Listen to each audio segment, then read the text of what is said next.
ಶ್ರೀರಂಗಂನಿಂದ ದರ್ಶನ ಮಾಡಿಕೊಂಡು ಇವತ್ತು ನೈಟೇ ಬಿಟ್ಬಿಡ್ತಾ ಇದ್ದೀವಿ. ಇಲ್ಲೇ ಆಲ್ಟ್ ಆಗೋಣ ಅಂತ ಪ್ಲ್ಯಾನ್ ಇತ್ತು. ಬಟ್ ಇಲ್ಲಿ ಕಾರ್ಯಕ್ರಮ ಮತ್ತು ಇದೆಲ್ಲ ಪ್ರೋಗ್ರಾಮ್ ಇರೋದ್ರಿಂದ ರೂಮ್ ಸಿಗ್ತಾ ಇರಲಿಲ್ಲ. ಹಾಗಾಗಿ ಇವತ್ತು ನೈಟೇ ಎಲ್ಲಿ ರೂಮ್ ಸಿಗುತ್ತೋ ಅಲ್ಲಿ ಸ್ಟೇ ಆಗೋಣ ಅಂತೇಳಿ ಎಲ್ಲರೂ ಬಿಟ್ಬಿಟ್ವಿ. ಹಾಗೆ ಹೋಗ್ತಾ ಕೊಯಮತ್ತೂರಲ್ಲಿ ರೂಮ್ ಮಾಡಿಕೊಂಡು ಆಲ್ಟ್ ಆದ್ವಿ. ಅಲ್ಲಿಂದ ಬೆಳಿಗ್ಗೆ ಎದ್ದು ಎಲ್ಲರೂ ಹೋಗ್ತಾ ಇದ್ವಿ. ಈಗ ಊಟಿಗೆ ಹೋಗೋ ಪ್ಲ್ಯಾನು. ಇಂದ ಊಟಿಗೆ ಹೋಗಿದ್ದೀವಿ, ಬರ್ತಾಯಿದ್ದೀವಿ ನೋಡಿ. ಎಲ್ಲ ಒಳ್ಳೆ ವ್ಯೂಸ್ ಇದೆ, ತುಂಬ ನಿಸರ್ಗ ಸ್ವರ್ಗ. ಕಾಶ್ಮೀರ, ದಕ್ಷಿಣ ಕಾಶ್ಮೀರ ಅಂತಲೇ ಕರೀತಾರೆ ಇಲ್ಲಿ ಊಟಿನ. ತುಂಬ ಅದ್ಭುತವಾದಂತಹ ಪ್ಲೇಸ್. ನೋಡ್ತಾ ಇದ್ದರೆ ಬರೋಕ್ಕೆ ಮನಸ್ಸಾಗ್ತಿಲ್ಲ. ಎಷ್ಟೇ ಬಿಸಿಲಿದ್ರೂ ಕೂಡ ಇಲ್ಲಿ ತಣ್ಣಗೆ ತಂಪಾಗಿರುತ್ತೆ. ಇಲ್ಲಿ ಬಂದರೆ ಏನೋ ಒಂಥರ ಖುಷಿ ಅನಿಸುತ್ತೆ ಊಟಿಗೆ. ಅದ್ಭುತವಾದಂಥ ಪ್ಲೇಸು.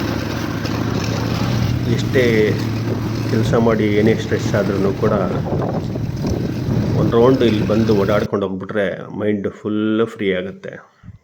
ಹಾಗಾಗಿ ಫ್ರೆಂಡ್ಸ್ಗಳೆಲ್ಲ ಒಂದು ರೌಂಡು ಊಟಿ ರೌಂಡ್ ಹೊಡ್ಕೊಂಡು ಊಟಿ ಸೊಬಗನ್ನ ಸವಿಕೊಂಡು ಅಲ್ಲಲ್ಲೇ ಫೋಟೋ ತಗೊಂಡು ಬರ್ತಾಯಿದ್ದೀವಿ. ಹಾಗೆ ನಿಸರ್ಗ ತುಂಬ ಖುಷಿಯಾಗುತ್ತೆ ನೋಡ್ತಾ ಇದ್ದೆ. ಕಾಡು ನೋಡಬಹುದೇ ಕವಿತೆಯೊಡನೆ ಬಂದೆ, ಕವಿತೆಯೊಡನೆ ಬಂದು ರಾಗದೊಡನೆ ಅಡಕ್ಕಾಗ್ತಾ ಇಲ್ಲ. ನಿಸರ್ಗ ನೋಡ್ತಾ ಇದ್ರೆ ಸವಿಬೇಕು ಅನಿಸ್ತಾ ಇದೆ. ಏನು ಮಾತಾಡೋಷ್ಟು ಅಷ್ಟೊಂದು ಖುಷಿ ಆಗ್ತಾ ಇದೆ. ಅಲ್ಲಿಂದ ಊಟಿಯಿಂದ ಹಾಗೆ ಹೊರಡ್ತಾ ಇದ್ವಿ. ಬಂಡೀಪುರ ಕಾಡು, ಅದ್ಭುತವಾದ ಜಿಂಕೆಗಳು ರೋಡಲ್ಲೇ ನಮಗೆಲ್ಲ ದರ್ಶನ ಮಾಡ್ತಾಯಿದ್ವಿ. ವೆಲ್ಕಮ್ ಮಾಡೋ ಥರ ನಮಗೆ ಕೊಡ್ತಾಯಿದ್ವಿ. ರೋಡಲ್ಲಿ ಅಲ್ಲಲ್ಲೇ ತುಂಬ ಪ್ರಾಣಿಗಳು ನಮಗೆ ಎದುರುಗಡೆ ಸಿಗ್ತಾಯಿದ್ದಿದೆ.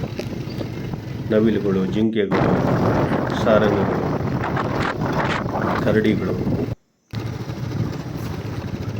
ನಮ್ಮ ತಮಿಳುನಾಡು ಟೋಲ್ನ ದಾಟಿ ಈಗ ಹೋಗ್ತಾ ಇದ್ವಿ. ಕರ್ನಾಟಕದಲ್ಲಿ ಯಾವ್ಯಾವ ಪ್ರಾಣಿಗಳು ಸಿಗ್ತೇವೆ ಅಂತ ನೋಡ್ಕೊಂಡು ಹೋಗ್ತಾ ಇರೋಣ ಬನ್ನಿ. ಹಾಗೆ ಸ್ನೇಹಿತರೆ, ಹೋಗ್ತಾ ಹೋಗ್ತಾ ಜಿಂಕೆಗಳಂತೂ ಅಜ್ಜಕ್ಕೂ ಸಿಗ್ತೇವೆ. ಅಷ್ಟೊಂದು ಜಿಂಕೆಗಳಿದೆ. ಜಿಂಕೆ, ಆನೆ, ಕರಡಿ, ನರಿಗಳು ಮತ್ತು ನವಿಲುಗಳು, ಒಳ್ಳೊಳ್ಳೆ ಪ್ರಾಣಿಗಳು. ನಮಗೆ ಸಫಾರಿ ಹೋಗದೇ ಇದ್ರೂ ಊಟಿ ಟು ಮೈಸೂರು ರೋಡ್ಗೆ ಹೋಗಿದ್ರೆ ಸಾಕು, ಎಲ್ಲ ಪ್ರಾಣಿಗಳು ಇಲ್ಲೇ ಸಿಗ್ತವೆ ನೋಡಿ. ನವಿಲು ನಮಗೆ ಸ್ವಾಗತ ಮಾಡ್ತಾ ಇದೆ. ಎಲ್ಲ ರೋಡಲ್ಲಿ ನಿಂತ್ಕೊಂಡಿರ್ತವೆ ಆನೆಗಳು. ಸಂಜೆ ಟೈಮ್ ಆಯಿತು ಅಂದರೆ ಎಲ್ಲ ಮೇಯೋದಕ್ಕೆ ರೋಡಲ್ಲೇ ನಿಂತ್ಕೊಂಡಿರ್ತವೆ. ಹಾಗಂತ ನಾವು ರೋಡ್ ಸೈಡಲ್ಲಿ ನಿಂತ್ಕೊಂಡ್ರೆ ಅಪಾಯಕಾರಿ. ಹಾಗೆ ನೋಡ್ಕೊಂಡು ಹೋಗ್ತಾ ಇರಬೇಕು. ಜಿಂಕೆಗಳು ನೋಡಿ, ರೋಡಲ್ಲೇ ಹಿಂಡು ಜಿಂಕೆಗಳು ರೋಡಲ್ಲೇ ಕಾಣಿಸ್ತವೆ. ತುಂಬ ಖುಷಿ ಆಗುತ್ತೆ ನೋಡ್ತಾ ಇದ್ದರೆ. ಸ್ವರ್ಗನೇ ಇಲ್ಲಿದೆ ಅನ್ನೋಷ್ಟು ಫೀಲ್ ಆಗುತ್ತೆ ನೋಡಿ. ನಮ್ಮ ನವಿಲು ಅಡ್ಡ ಬರ್ತಾ ಇದೆ. ಎಷ್ಟೇ ಸೌಂಡ್ ಇದ್ರೂ ಹೋಗಲ್ಲ, ಅದು ಮನುಷ್ಯರಿಗೆ ಕುತ್ಕೊಂಡ್ಬಿಟ್ಟಿದೆ. ಹತ್ರನೇ ಬಂದು ಮಾತಾಡಿಸ್ತಾರೆ. ತುಂಬ ಅದ್ಭುತವಾಗಿದೆ ಸ್ನೇಹಿತರೆ.